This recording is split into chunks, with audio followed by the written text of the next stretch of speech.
आप लोगों का हमारी भानु माँ के बर्थडे पे आने के लिए बहुत बहुत शुक्रिया। Thank you. ये लीजिए आपके लिए। अरे रज्जी कितना सामान दोगी बेटा?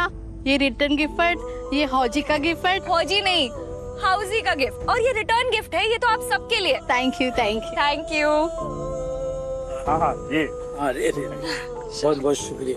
शुक्रिया। मजा आया ना? अरे प्रणाम महादेव जी। अरे आज के लिए हम माफी चाहते हैं महादेव जी। आपने तो मंदिर में कार्यक्रम रखा था, हमने दारू पी ली और मांस खा लिया, इसलिए कोई नहीं आया। आज रहने दीजिए, अब आज माफी चाहते हैं। अब हम कल आते हैं मिठाई खाने के लिए। हाँ प्रणाम। चलो चलो चलो। ये भानु वाजपेयी के घर पे इसलिए नहीं रुके हुए थे क्योंकि भानु वाजपेयी की इज्जत करते हैं, बल्कि भानु वाजपेयी के परिवार वालों ने जबरदस्ती रोका हुआ था इन्हें, दारू और मांस खिला करके। हम किसी को रोक नहीं सकते धीरज। दुख तो इस बात का है कि इन गांव वालों के दिल में जीजा जी की जो इज्जत है ना, उससे कई ज्यादा लालच है शराब और कबाब के लिए। बस बहुत हो गया। धीरज ये काम कराओ, ये सारा तामझाम और सजावट हटा दो। कल सुबह हमें घर बिल्कुल वैसा चाहिए जैसे आज से पहले हुआ करता था। जी बाबा, जा रहे हैं हम।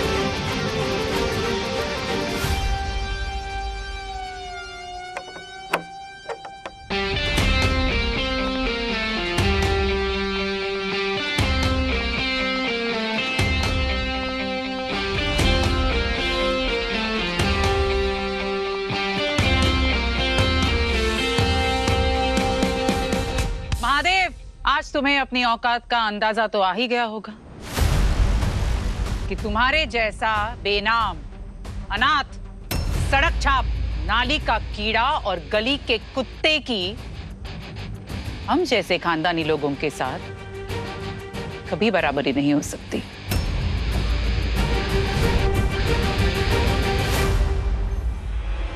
सुनिए भानु जी,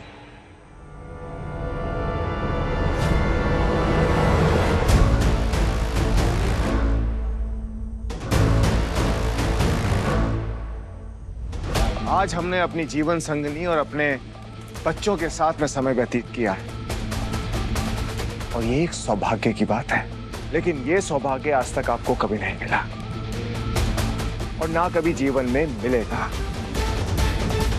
और जहां तक बात रही सड़क छाप होने की, तो देख ली हमने आपकी दावत।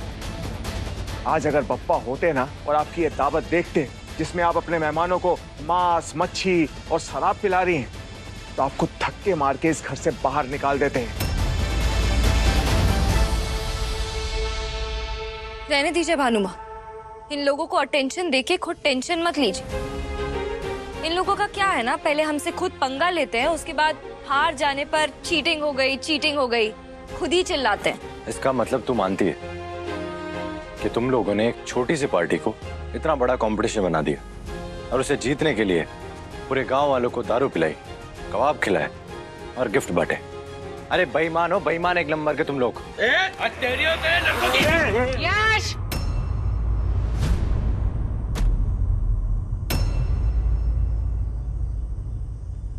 महादेव, कब तक तुम दूसरों के पीछे छुपते रहोगे? बचपन में हमारे पापा को ढाल बनाकर उनके पीछे छुपते रहे, फिर हमारे विधु को अपने प्यार के जाल में फंसाकर हमारे पापा की गोली से बचने के लिए उसे ढाल बना लिया। अरे पूरे हरदोई ने दिखा दिया तुम लोगों को कि तुम्हारी औकात क्या है। अब तो सच मान लो।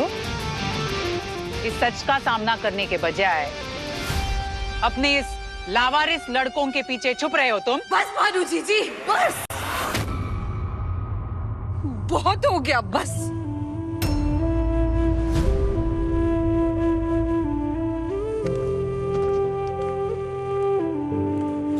पापा सिर्फ आपके नहीं थे, हमारे भी थे, और उन्होंने तो मंजूर कर लिया था हमारा रिश्ता। सिर्फ आपने नहीं किया जीजी। वो चाहते थे कि आप हम दोनों को अपना लो, लेकिन नहीं, आपने हम दोनों के लिए सिर्फ और सिर्फ नफरत पाली। क्यों जीजी, क्यों करती हो इतनी नफरत? हाँ? आपको ये नहीं दिखता हमारा पति हमसे कितना प्यार करता है? जीजी, इतने साल बीत गए, लेकिन आपकी नफरत कम नहीं हुई। लेकिन आपको पता है, हम हर रोज सुबह भोलेनाथ जी से आप सबकी सुख शांति के लिए प्रार्थना करते हैं। ठीक है जीजी, आपको हमको माफ नहीं करना ना? मत करो। वैसे भी हम तो मर गए थे ना आपके लिए उस दिन, जिस दिन हमने महादेव से शादी की थी। ठीक है, कोई रिश्ता भी मत निभाओ हमसे, कभी मत निभाओ, लेकिन एक अच्छा पड़ोसी बन के तो रहो हमारे साथ। हाँ विदु,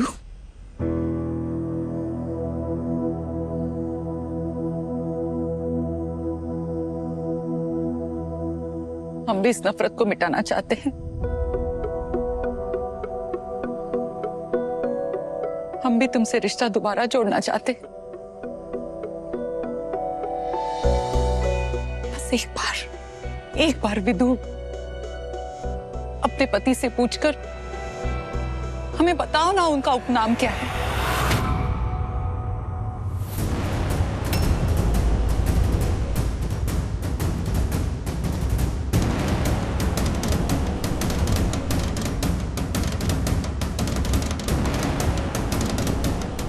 उपनाम समझते हो? सरनेम, बाप का, दादा का, खानदान का क्या नाम है? जैसे हमारा है, विदु का था वाजपेयी, हमें विरासत में मिला है, हमारी पहचान है। हमारे समाज में तो हर किसी का सरनेम होता है ना? लेकिन शायद तुम्हारे जैसे बेनाम, अनाथ, सड़क छाप, नाली का कीड़ा, इनका कोई सरनेम नहीं होता। क्यों नहीं होता? इसलिए नहीं होता ना क्योंकि तुमको नहीं पता कि तुम्हारा बाप कौन है, तुम्हारी माँ कौन थी, वो कौन लोग थे जो तुम्हें नाली के किनारे फेंक कर चले गए। महादेव, हमारे बाबा का नाम है महादेव, और यही नाम हमारे पूरे परिवार की पहचान है।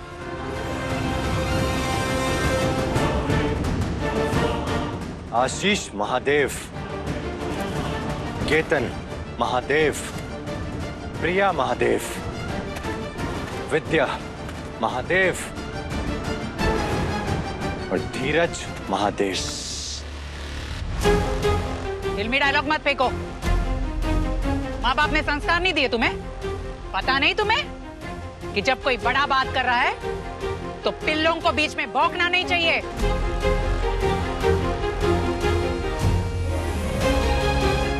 हमारे बाप ने तुम्हारे बाप को नाली से उठाकर रोटी, कपड़ा, मकान सब कुछ दिया,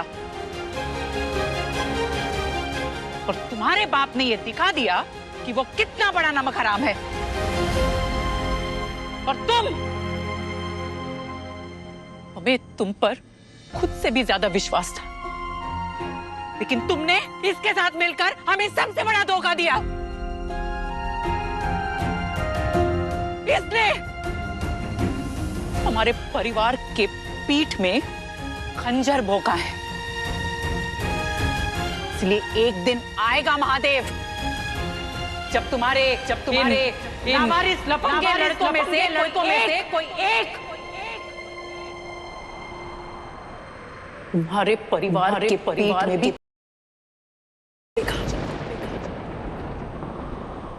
उस दिन पता चलेगा तुम्हें कि ये भानु बाजपाई किस दर्द को झेल रही है पिछले 25 साल से।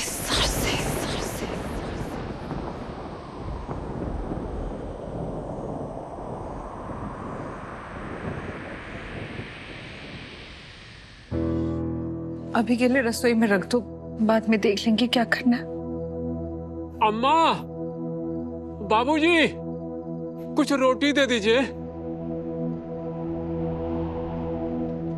अम्मा, इस भिखारी पर दया कीजिए, बहुत तेज भूख लगी है बाबूजी, खाना खिला दीजिए ना। हाँ, जरूर मिलेगा। आप रुकिए, आशीष, केतु, थाली लेकर आओ।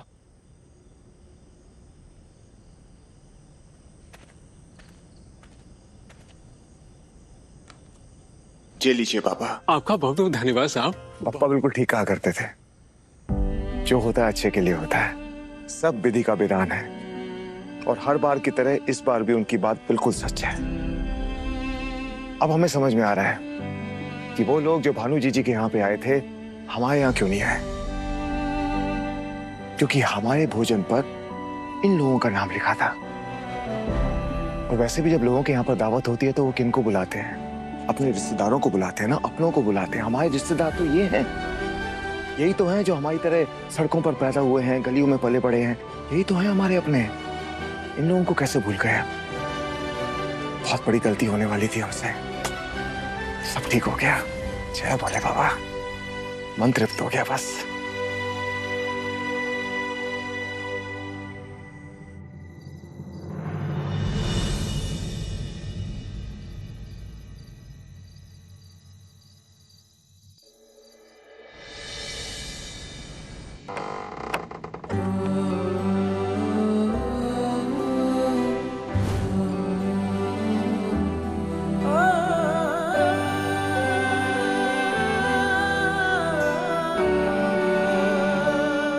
देव, क्या देख रहे हो? कुछ नहीं, बस अपने बच्चों को चैन से सोते हुए देख रहे थे। सच बताऊं तो कितना सुकून मिलता है उनको ऐसे सोते हुए देखने का। ऐसा लगता है कि पूरे दिन का विटामिन पूरा हो गया।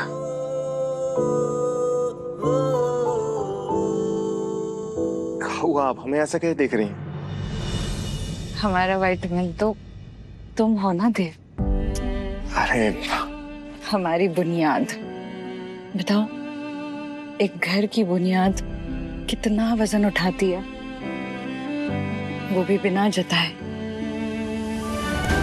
वो हम सबकी नींव तुम हो देव। नहीं नहीं, ऐसी कोई बात नहीं है। आप बेकार में इतनी अहमियत दे रही हैं।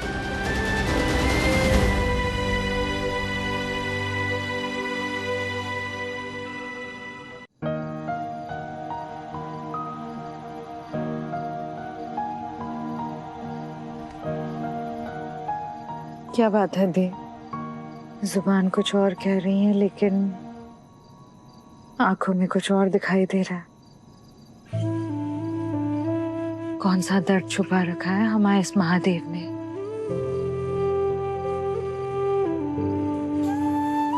कितना 25 साल हमने मेहनत की, खून पसीना एक कर दिया। हमको ऐसा लगने लगा था कि अगर हम मेहनत के पसीने में नहाएंगे ना तो ऐसा चमकेंगे कि हमारी सारी बुराइयां छिप जाएंगी। लेकिन नहीं, ये दुनिया एक ऐसी मुंशी है ना जो बराबर हिसाब किताब रखती है, भूलने नहीं देती। और अगर कभी कोई बोलना भी चाहे ना तो कंटाप मार के याद दिला देता है कि ये है तुम्हारी औकात, ये है तुम्हारी हैसियत। अपनी हैसियत में रहो। विद्या, सोचो, आज भी भानु जी जब मर्जी उठकर हमारे गुमनाम नाम, हमारे अनाथ का जूता उठाकर हमारे मुंह पे दे मारती है। हाँ, फर्क इतना है कि भानु जी हमारे मुंह पे बोलती है और पूरा समाज हमारी पीठ पीछे है। ऐसा मत बोलो देव। अगर भानु जी की और दुनिया वालों की बातें ही सब कुछ है तो फिर हम और हमारे बच्चे तो हार गए ना। क्या हम काफी नहीं है तुम्हारे लिए? नहीं नहीं नहीं नहीं कैसी बातें कर रही हैं आप विद्या? हैं? कैसी बातें कर रही हैं? अरे आप तो हमारी ढाल हैं। सच बोल रहे हैं। अगर आप नहीं होते, हमारा परिवार हमारे साथ नहीं होता, हम ये सब कुछ नहीं बना पाते। सच कह रहे हैं, हम तो टूट के बिखर जाते कभी। तो फिर सच सच बताओ बात क्या है? अब क्या बताएं हम? विद्या, हमारे अंदर ना एक ज्वालामुखी है जो कभी भी फट जाता है। अब उस दिन मिल में एक वर्कर चोरी करता हुआ पकड़ा गया ना, 2 कंटाप मारे बिना कुछ सवाल किए उससे। कहा है पता नहीं। अब उस दिन आपके सामने वो साइकिल वाले को हम पेल दिए। हटाओ इसको। अरे उसको क्या पता कि लक्ष्मण रेखा काहे बनाई है, साइकिल किधर रखनी है, इधर रखनी है उधर। लेकिन नहीं, हमने ना सवाल किए ना जवाब पूछे, सीधा उसको धो दिए वहीं पर। गलती है ना हमारी, पूरा साइकिल तोड़ दिए हम उसकी। कोई बात नहीं, हमने उसे साइकिल के पैसे दे दिए थे। विद्या, बात पैसे देने या ना देने की नहीं है। कहा है ना, हमारे अंदर गुस्सा भरा पड़ा है।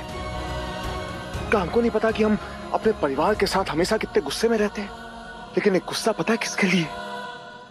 अपने माँ बाप के लिए, जिन्होंने पैदा करके ना हमें या इन हरदोई की गलियों में नालियों में मरने के लिए छोड़ दिया। गुस्सा उनके लिए है, गुस्सा इस समाज के लिए है जिसके लिए हमने इतना सब कुछ किया। लेकिन इस समाज ने हमको कभी नहीं अपनाया, कभी इज्जत नहीं दी। अब कहा ना कि गुस्सा किसी का है, निकलता किसी और पर है। हो हमारे Amitabh Bachchan, angry young man.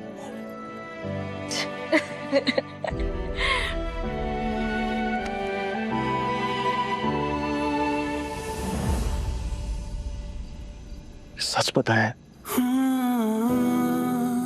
हम ना एक डर में घूमते रहते हैं। सब कहते हैं ना कि दिन में एक बार माँ सरस्वती जबान पर बैठती है। भानु जी तो दिन में 100 बार हमारे परिवार को कोसते हैं। कितनी बार कहती रहती है कि तुम्हारे घर में एक ऐसी बहू आएगी जो तुम्हारा परिवार तोड़ देगी।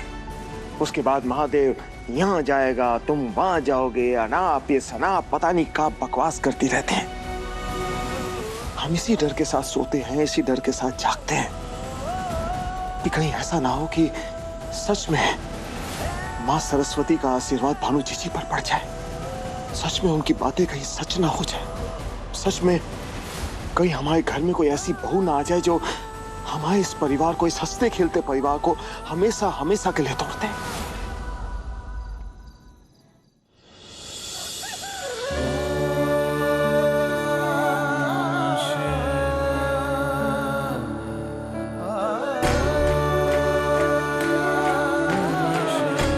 लीजिए।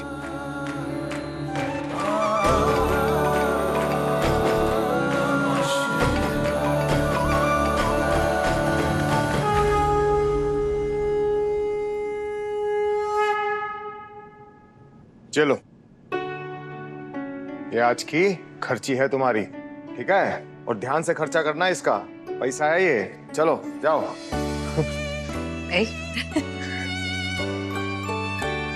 तुमको समझाते समझाते बुढ़ा गए हैं, तुमको बाल काटने नहीं आए अब तक हैं? अरे इसको इधर से लाया करो, थोड़े सभ्य तरीके से रहा करो, इतने लायक लगते हो। बहुत अच्छे, बहुत अच्छे। जाओ जाओ। अरे आशीष, हमको भी रास्ते में छोड़ दो। खुश रहो, खुश रहो, खुश रहो। हाँ बस बस। ए, इधर आओ, पूजा चल रही है ना? पापा वो कस्टमर का कॉल था। ओ अच्छा अच्छा अच्छा अच्छा। काम सर्वप्रथम, हाँ काम सर्वप्रथम। बस बस बस, जाके बात करो, जाके बात करो। जाओ जाओ जाओ जाओ जाओ। मम्मा, तुम कहाँ थे भाई? बाबा आपसे ना एक काम था। कहाँ थे तुम? कॉलेज के लिए रेडी हो रहे थे बाबा। ये क्या पहना हुआ है? एक बात बताएं, एक धतूरची पागल पिछली वाली गली में घूमता है, बिल्कुल हूबहू ऐसे ही कपड़े पहनता है, नाली के पास में रहता है।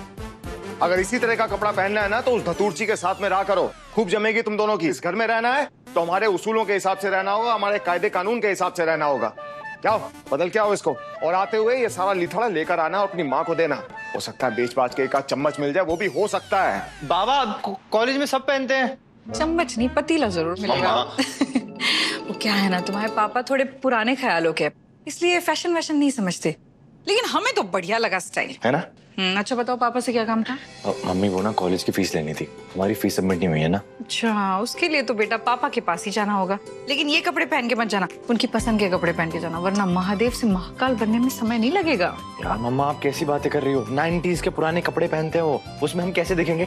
ये देखो नए कपड़े हैं, नया स्टाइल है, पूरे कॉलेज में सब ऐसे पहन कर आते हैं। लेकिन तुम्हारे पापा चाहते हैं कि उनके बच्चे दुनिया के सामने तमीजदार लगे, शरीफ लगे, ताकि कोई तुम्हारे कपड़े देखकर तुम्हारा कैरेक्टर न जज करे। ओ मेरी क्यूट मम्मा, आजकल किसी का भी कैरेक्टर उसके कपड़ों से नहीं जज किया जाता, बल्कि उसके एटीट्यूड से और उसकी अकल से जज किया जाता है। अम्मा जाओ कपड़े बदल के आओ, जाओ जाओ जाओ जाओ जाओ, जाओ।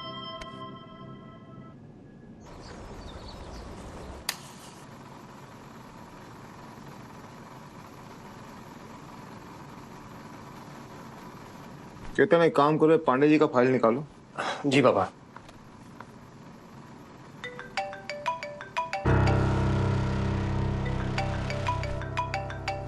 पापा ये पांडे जी की फाइल। ये नर्मदा कौन है? भाई कुछ पूछ रहे हैं हम तुमसे कि नर्मदा का फोन आ रहा है, कौन है नर्मदा?